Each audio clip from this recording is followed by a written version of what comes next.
देशभरात आज लक्ष्मीपूजनाचा उत्साह, घरोघरी लक्ष्मीचं होणार पूजन, सोन्याचे भाव वधारण्याची शक्यता।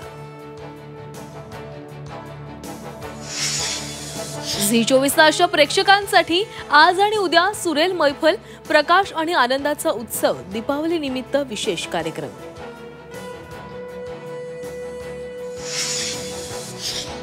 मुंबईला प्रदूषणाचा विळखा, दिवाळी सुरू होताच मुंबईतील हवेची गुणवत्ता खालावली, अनेक भागात हवा गुणवत्ता निर्देशांक 200च्या पार।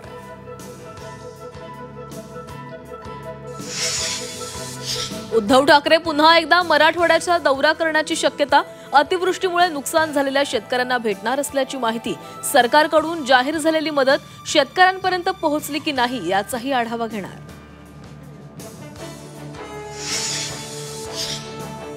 शनिवार वाड्यातील नमाज पठणावरून आक्रमक झालेल्या मेधा कुलकर्णींविरोधात पुण्यामध्ये राष्ट्रवादीचं आंदोलन, मेधा कुलकर्णींनी राजीनामा द्यावा, रुपाली ठोंबरेंची मागणी।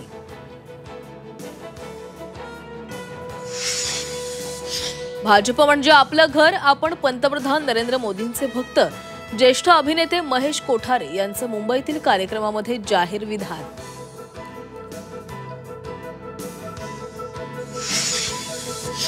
पुण्यातील केसनंद गावामध्ये एकाच घरात 188 मतदार, थेट गाव गाठून घरासमोरच फटाके फोडत रोहित पवारांकडून मतदार यादीची होळी।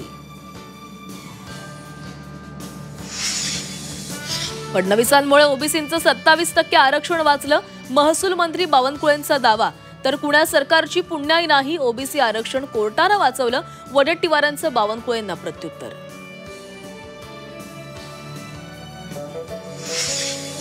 पहिल्यांदाच निवडून आलेल्या महायुतीच्या आमदारांना 2 कोटींचा निधी मंजूर, सामाजिक न्यायमंत्री संजय शिरसाटांकडून दिवाळी गिफ्ट।